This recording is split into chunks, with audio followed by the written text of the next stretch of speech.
kita masuk ke confirmations entry hari ini. Jadi materi hari ini adalah blueprint guys, gimana cara gua trade, simpelnya seperti apa, how to react di market seperti apa juga. Oke, kita langsung masuk aja kali ya. Ini adalah confirmations entry blueprint. Jadi ada beberapa jenis confirmations yang biasanya gua pakai. Yang pertama, reversal, harga telah menyentuh PND. Nah, ini yang biasa, yang dari kemarin kita jelasin juga.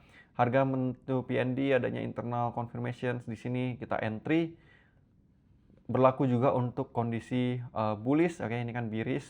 Lanjut lagi ke continuations menargetkan low dan high, ini contoh di trade yang kemarin. Ada swap, internal break, oke, kita miss di sini. Ada swap, internal break, kita entry seperti ini. Sama halnya seperti bullish juga. Lanjut, counter trend menargetkan PND, oke. Jadi high to low, harga belum masuk ke PND, kita trade, kita ekspektasikan harga ke area PND. Lanjut, berlaku juga buat kondisi lagi bullish ya, retrace ke area sini tuh juga berlaku. Tapi sekali lagi ya, counter trend itu sudah pasti lebih high risk ya, karena kita nggak bisa berekspektasi harga tuh langsung ke sini gitu. Bisa jadi dia sampai sini, lalu dia turun ke bawah, oke. Dan inilah permainan break even ya, itu bermain gitu ketika counter trend. Karena ya kita nggak bisa berpikir kayak secara teori kalau misalnya market, oke, dia PND baru ambil seperti ini. Terkadang dia tidak menyentuh PND secara langsung gitu. Maksudnya kayak nggak harus langsung kan. Dia bisa aja kayak entah ke sini dulu, ya kan, ke sini, lalu dia ke bawah, lalu kalian panjangin Fibonacci-nya, lalu ke sini. Oke, itu sangat mungkin terjadi.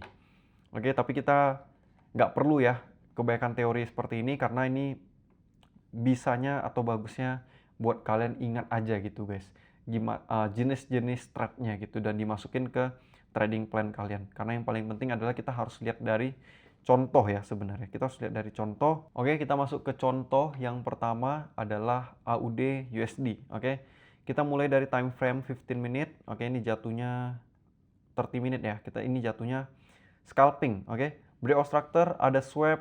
Oke, PND ini 0,5-nya kita mengambil counter trade yang ada di sini. Kalau kalian bisa lihat, kita turun ke 5 minute, antara 1 hour itu turun ke 5 minute, atau 30 minute turun ke 3 minute, atau 5 minute juga boleh. Tapi di view 1 hour seperti ini, di 30 minute-nya seperti ini, kalau kalian merasa kayak 30 minute itu lebih pusing, ke 1 hour juga nggak masalah. Oke, turun ke 5 menit, kita ngelihat counternya seperti apa sih. Simple aja. Oke, kita lihat di sini ada leg one. Oke, kita ngelihat market tidak ke area tersebut ya. Lalu kita ngelihat lagi break yang kedua, karena dia didukung oleh internal swap. Oke, turun ke 3 menit. Dari view kita yang di 30 menit, ada internal break di sini, high-nya disapu, internal break ke bawah, PND masuk ke area POI kita, langsung entry dan menargetkan 0,5, dan kita mendapatkan 2.79 R. Jadi dari sini kalau lu betnya 1 juta, lu dapatnya 2.790.000. Oke, jadi simple ya guys, kalau kalian lihat cara kita trade ya. Ini kita bilangnya sebagai counter trend ya. Counter trend trade itu yang tadi yang di awal itu yang ketiga. Jadi ini bisa juga cara kita trade. Lanjut lagi ke Euro USD, kita coba lihat. Nah, ini adalah reversal trade. Oke, jadi reversal trade kita lihat ini sebagai breakout structure. Oke, di sini ada swap. Oke, dia sudah menyapu low-nya. Harga memasuki PND yang ada di sini. Lanjut lagi kita turun ke 5 minute, karena ini kan di view 1 hour. Kita coba lihat di sini. Oke, ada yang namanya breakout structure, ada swap, low to high. Oke, jangan lupa ada OB, ada fair value gap. Harga masuki area PND, take profit on high continuations. Kalau misalnya kalian take profit on RL, itu bisa juga, tapi ya permainan parsial atau enggak break even tuh harus tahu ya kapan guys. Jadi ada orang juga yang seperti ini gitu. Nah, ini dia. Oke, kita sebutnya sebagai IRL to HRL. Tapi ya balik lagi ya, kalau gua sih prefernya IRL to IRL aja. Gue lebih suka uang gue kayak di market nih, masuknya cepat, keluarnya cepat gitu. Gue nggak suka uangnya bertahan kayak terlalu lama gitu guys. Gue ada PTSD anjir kalau akun swing kayak gitu. Karena gue dulu swing dan intra itu nggak enak sih menurut gua. Enak secara waktu, lu nggak usah lihat lu nggak usah lihat chart kayak 24/7 karena scalping. Tapi sebenarnya bisa diakalin gitu loh guys, sebenarnya scalping. Lu nggak harus lihat 24/7 gitu. Lu bisa pakai alert, nggak harus diliatin terus gitu. Bisa pakai alarm dan lain-lain. Oke, tapi ya itu personal experience aja sih sebenarnya. Jadi gua kalau swing ya, yang hold panjang itu gue ada PTSD anjir. Walaupun ya kita ngomong IRL to IRL secara risk to reward tuh kayak gila gitu. 1/17, 1 juta jadi 17 juta. Cuman ya balik lagi pertanyaannya, apakah sesering itu gitu kan? Apakah sesering itu sampai market bergeraknya segitu jauh volumenya? Kan nggak tentu. Oke, makanya gue lebih prefer seperti ini. Gue orangnya lebih suka melihat kayak uh, high win rate dan RR yang 1/2, 1/2 lewat itu udah oke di gua.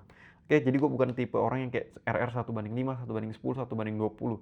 Di gua 1/2, 1/2 lewat itu udah mantap banget. Apalagi WR-nya tinggi. Oke. Jadi materi PND gimana guys menurut kalian? Apakah simple? Kalau menurut gua sih mudah ya. Karena bukan PND ya, sorry, confirmations. Karena menurut gue confirmation ini kayak textbook gitu loh guys. Ketika kalian udah ingat kayak cara kita trade, cara gua trade, oke, nampak POI, entry, atau enggak, oke ini swap, gua ambil sell, ini terjadinya continuations, gua ambil lanjut buy, terus udah gitu. Kayak lu cuma perlu sabar menunggu setup itu muncul gitu, dan lu entry. Kalau nggak muncul ya udah nggak usah entry. Jadi sebenarnya sih simple aja. Oke, jadi ini strategi yang gue pakai mulai dari market structure sampai confirmation entry. Gue harap kalian udah dapat uh, bayangannya. Oke, dari bayangan itu mulai ke praktek, mulai ke dalamin dan mulai ke tajamin. Oke, jadi semuanya beralur ya. Oke, mungkin materinya sampai sini aja. Kelihatannya singkat ya guys, cuma 8 menit, tapi ya nggak apa singkat ya kan. Yang penting ilmunya compact, padat, nggak usah bertele-tele, nggak usah basa-basi ya kan, to the point aja ya kan semuanya. Walaupun ini barusan basa-basi sih, tapi ya udahlah ya.